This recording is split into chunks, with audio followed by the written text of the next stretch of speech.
Remember this? Ewing for Smith. Smith. Strip. Smith. Stopped again by Pippen. What a play by Scottie Pippen. Yeah, I know. I'm probably triggering a lot of Knicks fans right now, myself included. But I want to get into some of the backstory of this tragedy. Like, did you know this? I was really injured, really bad. Yeah, there's more to this than you probably heard before. And I'm going to give it to you as we break down this moment in Knicks history.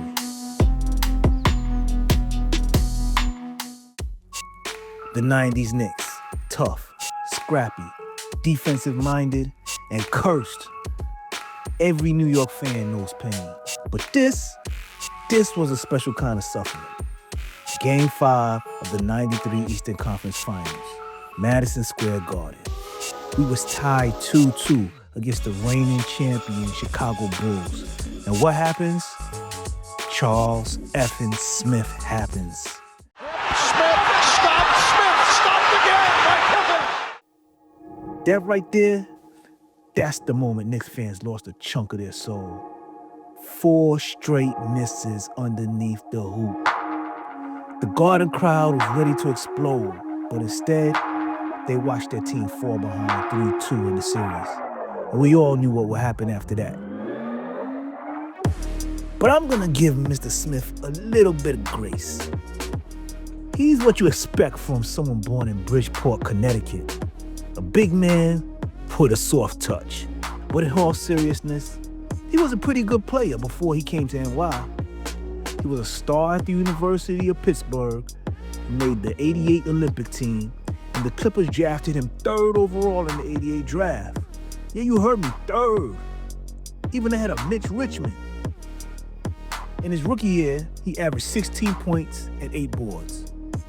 By '91, he was averaging over 20 points a game. So when the Knicks traded for him in 1992, we thought we were getting a legit offensive threat to pair with Ewing. The problem was we traded for a big man with bad knees. Mr. Smith spoke about it in one of the few interviews you could find of the guy talking about those Knicks years. I was really injured, really bad. If people noticed, from LA all of a sudden to New York, I'm wearing these freaking knee sleeves. Yeah. Not knee sleeves, knee braces. I went and got a surgery just for a cleanup of my knee, which I should have never done.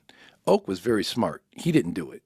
You know, coach would say, let's get a cleanup so nothing happens during the season. Think about that. Yeah. Think about that.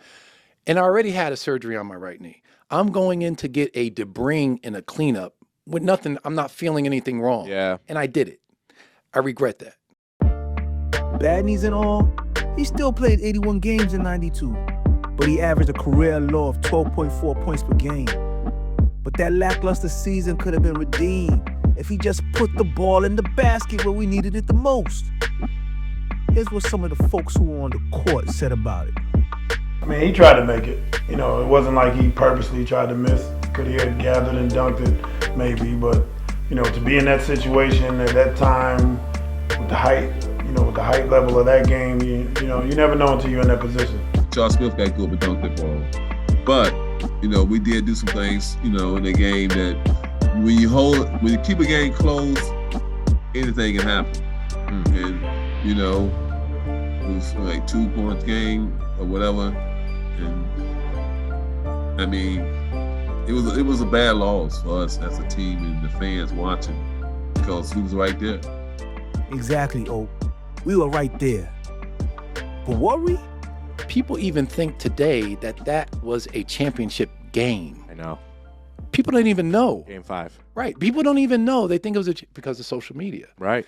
People don't even know that there was a game 6 where I was the second leading scorer and rebounder in the game in Chicago. Of course. They focus on that. People don't even know that. Yeah.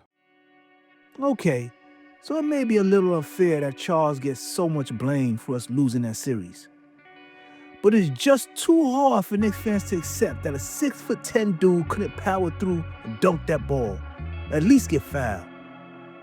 After that series, of course the Bulls went on to win another championship. The next year we did get revenge on the Bulls, well, sorta, because that was the year Michael Jordan decided he was gonna try and be a baseball player. But that only led to another tragic moment that we may do an episode about in the future. Anyway, if you like this video, give it a thumbs up and subscribe to the channel to catch future episodes. And let us know in the comments which moment in Knicks history you want us to break down next.